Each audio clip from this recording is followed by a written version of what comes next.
Need a balance, Stephen? All right, I'm good. Got it? Okay, questions for Coach? Coach, with the pads on, you see the physicality you want to see from your group? I think so. Obviously, there's always room to grow, but these guys have had a physical camp on both sides of the ball. Certainly, it starts up front, but really doing a nice job, taking the next step each day.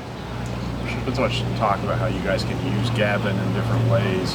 What's your experience with playing two quarterbacks at the same time? Can you get them both on the field in certain formations, that kind of stuff? I think so. I think, again, you're able to see during that last practice some of the things he's able to do.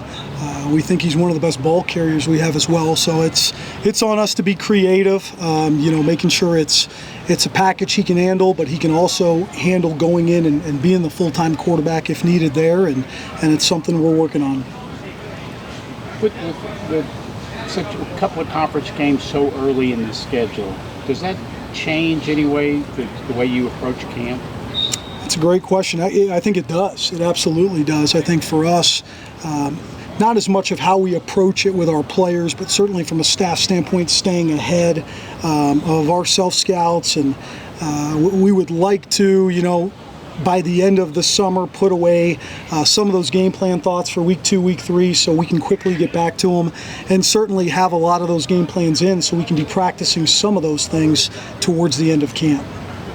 What's the rule change letting analysts and all the quality control people coach on the field? Does that help you install now? I know you brought some guys with you who are more familiar with drugs. What is the difference does that make? Yeah, I think it's huge. I've been super blessed. We got a guy by the name of Derek Shea, who was the tight ends coach at Marshall last year. He's a guy could easily be a position coach in the SEC and all those things. And Taylor Colstey's a guy we brought, and Andrew Verbois and Drake. I mean, there's 4 or 5 guys there that are guys that could be position coaches at other places.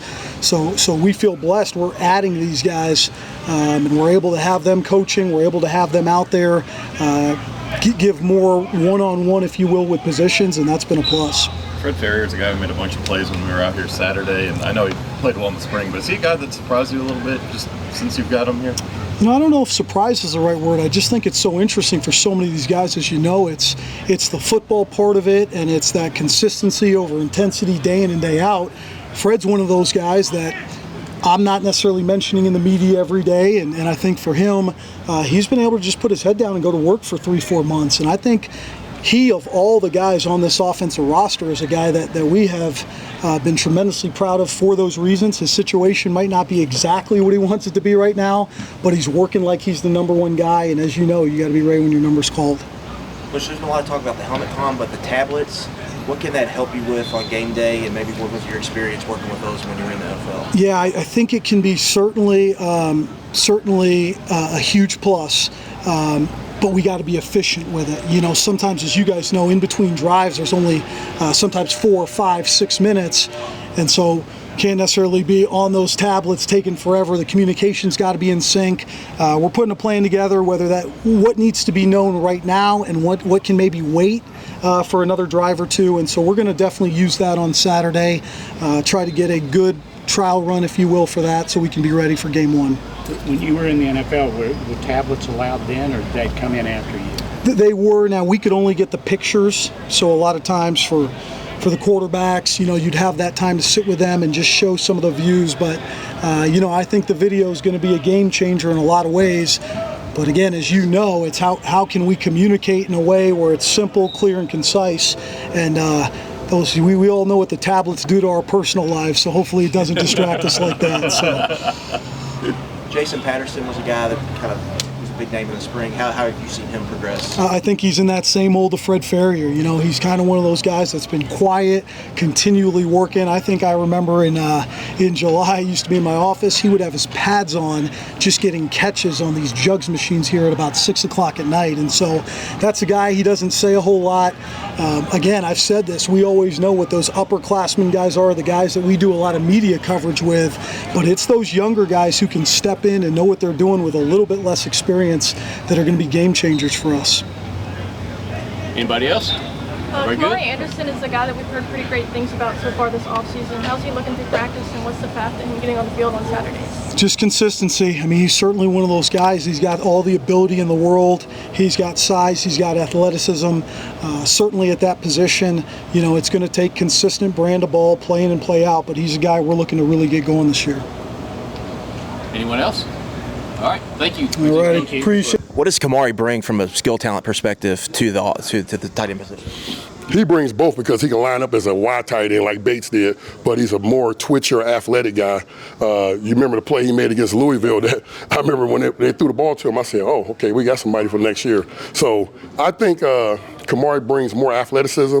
He's 6'5", he can run. He actually catches like a receiver. His skill set is like a receiver, but he's a big kid coming from Cass Tech. That program always got tough kids. So I'm very excited about Kamari. And so far with the pads on, obviously they're different. You've seen the physicality you want from that tight end group? Oh, yeah. The other guy I've been impressed with is Willie Rodriguez. Yeah, I mean, you know what I'm going to get. If you already been in my room, they know what the expectations are. Willie kind of found out the first day, but Willie is a guy that really kind of reminds me of how Caddis came in here. So the physicality, they know they're not going to play if they're not physical in my room. So that's the last question. The last thing I'm worried about with them guys. And for Willie, is it plan to play him this year as true freshman? Yeah. He's now I got in this. I almost cussed. I got in his tail yesterday because he was feeling himself. He's doing good. We was praising him, and then he had a bad practice, I thought, yesterday.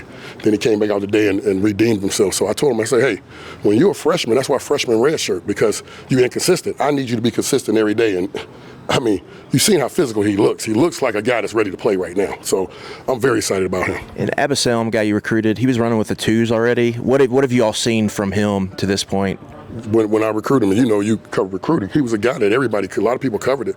He could play center, he can play, some people recruit him as a tackle, he can play guard, he's very athletic.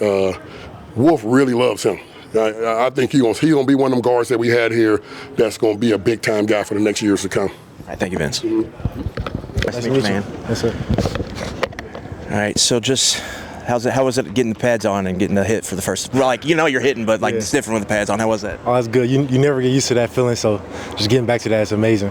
Yeah, I know you got a little bit of playing experience last year. What is the one thing or a couple things you're trying to work on heading into your sophomore season? Definitely my physicality in the run game, just being intentional every snap, getting with the older guys after practices, working on stuff, and just watching the older guys in front of me, just learning from them. How important is that for the tight ends groups in general, just to have that physicality and really make a factor kind of in the run game?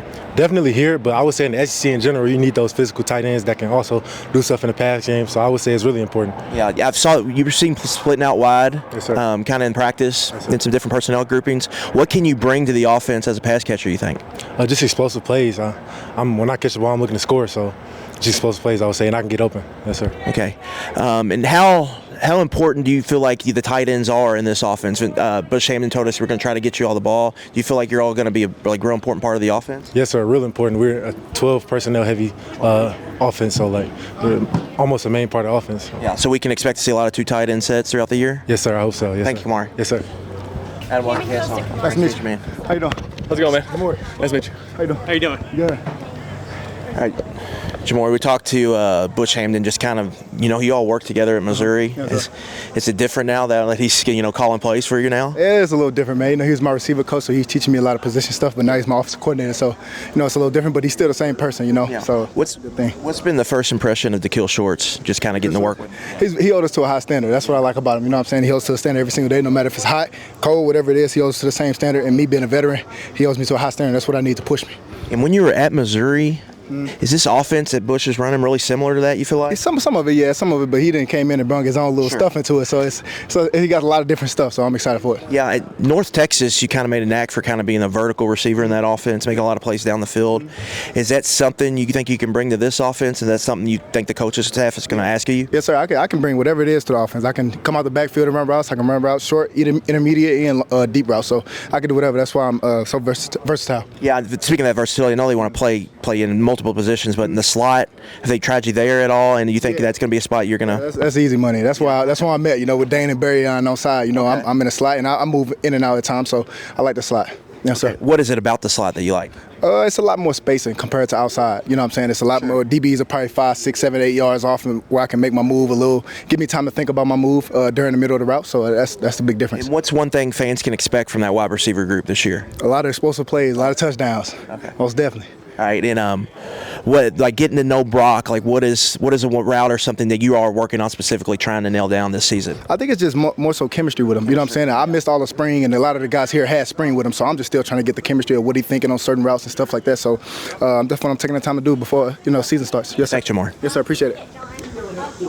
Fred, is there a certain position at receiver they're working you at, or are you just trying to?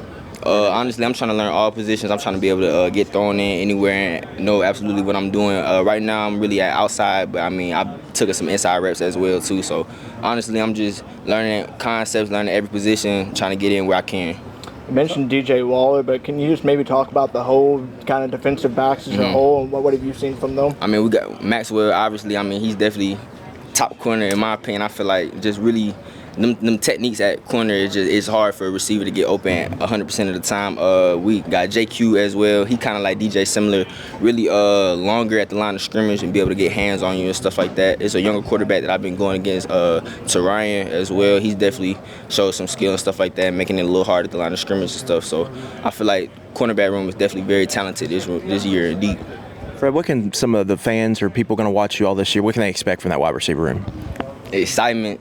Touchdowns, explosive play. That's all we preaching right now. We really trying to show everybody in the room can really get on the field and make things happen. So really just explosive plays.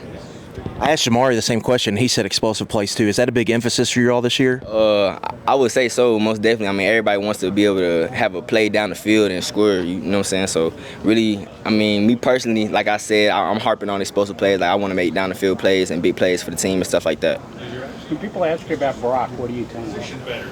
Man, I was texting my friend the other day. I said Brock on point. Like me and Brock definitely on good timing and stuff like that. I feel like when you come out the cut, like the ball right there, it's just on perfect timing and stuff. So I feel like I like how he approaches the game as well. Like when I'm in with the ones and stuff, I like how he directs the offense, directs the motion, stuff like that. I feel like he's really taking charge of the offense.